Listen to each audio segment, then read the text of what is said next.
Can you also tell us about what was happening during the Children's March when people like Bevel and everybody else asked you guys to be their young foot soldiers, to go out there and face those water hoses and dogs and things like that?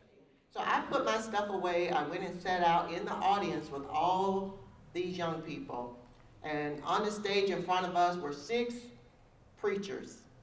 Not on the stage, but on the pulpit in front of us were 6 preachers. That was Jesse Jackson, James Bevel, Ralph Abernathy, Fred Shuttlesworth, Martin Luther King, and Andrew Young. And they took turns talking to us about why we were having that meeting. The first conversation was about nonviolence and how important it was that if you were going to be part of this movement, how important it was to maintain the integrity of the movement by being nonviolent. And also being told that if you could not be nonviolent, perhaps you should excuse yourself. Make your contribution in a different way. So everyone was told what to expect. We were told you may see dogs. The policeman will have dogs. The dogs may hit you, may bite you. The policeman may hit you. They may spit on you.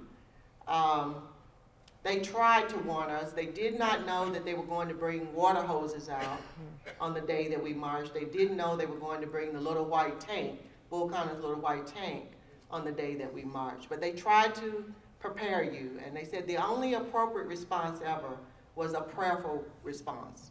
Either no response or a prayerful response. Well, at my school the next day, Parker High School, they showed up at 11 o'clock with a big poster board sign that just said, "It's time." That's all it said. And students started coming out of windows and doors and climbing fences.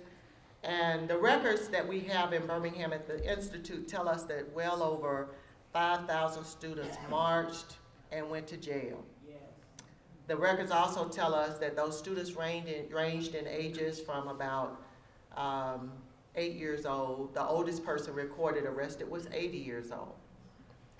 And as someone mentioned earlier, after a period of time, our president saw all of this on television, and he challenged our nation. He said, are we going to say that these laws, our declarations and things are for everybody, or for everybody except the Negro?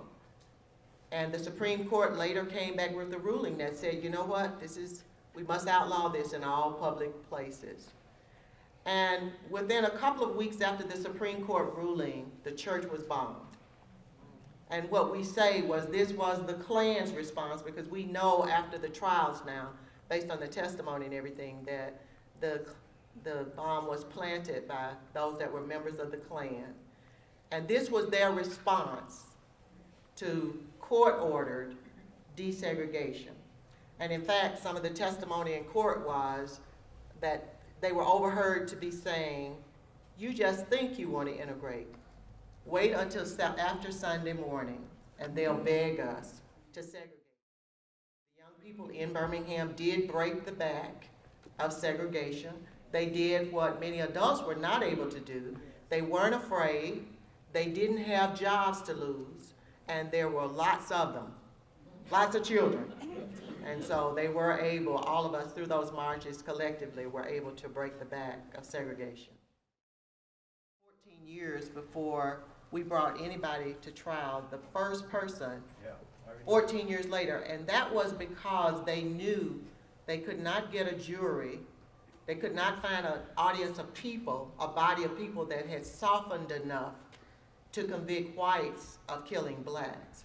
They knew that would never happen, so they waited until the climate softened. And I like to think too, I know we had a lot of people coming from other places and other countries, that other people came, and when they heard this story, they were like, ooh, Birmingham, killing babies in church?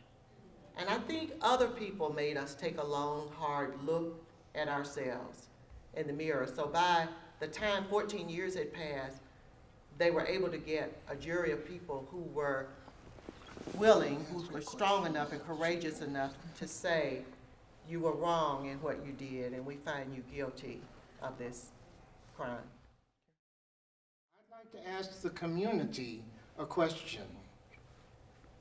I thought of it first when Denise's mother just said, I couldn't stop screaming.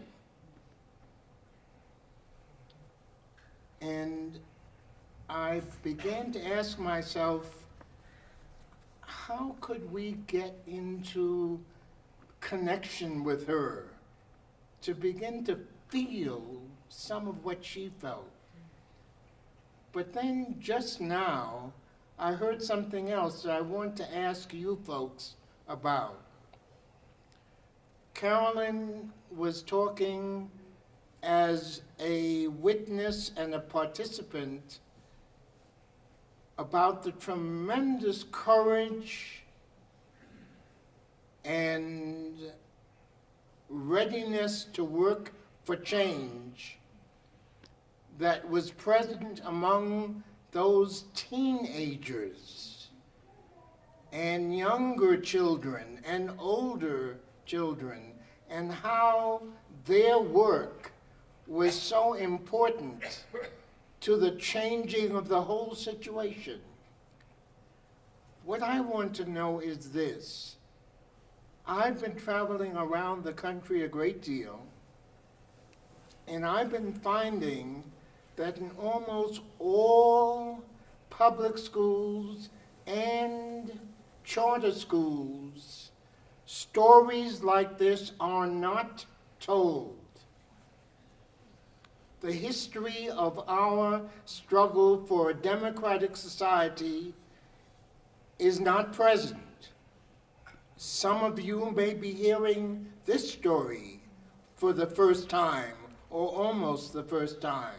My question is, why?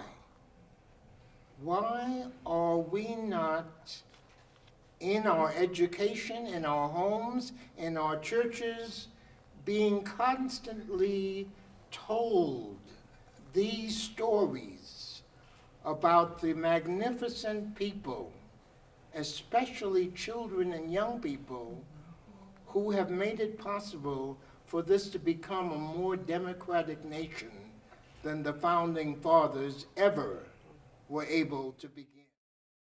I think my father, there wasn't much he could say to me. He couldn't really stop what was going on in Birmingham. And I think that rather than talk about all of this horrible stuff that was going on that they couldn't change, that they just chose not to talk about it. And if they talked about it ever, they did it somewhere else. They didn't do it in our presence.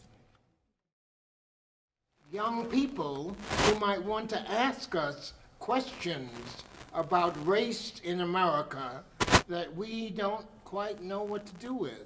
I, for instance, found it fascinating to hear about the Denver or the Colorado record on lynchings.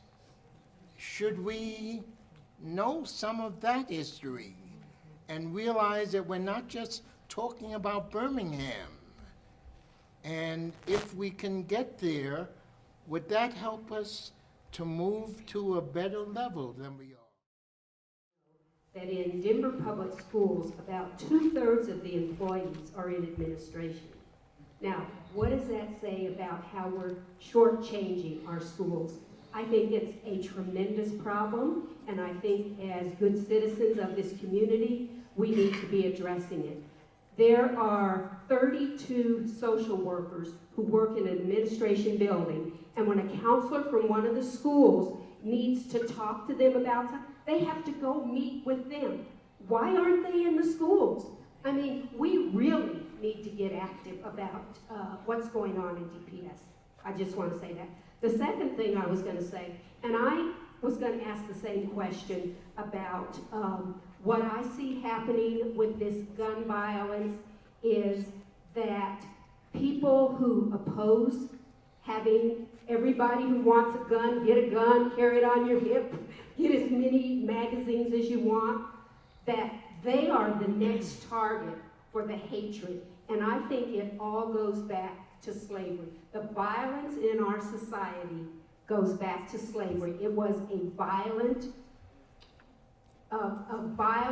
act, and it stayed with us as a nation. And I don't know how we get rid of it. And I think talking may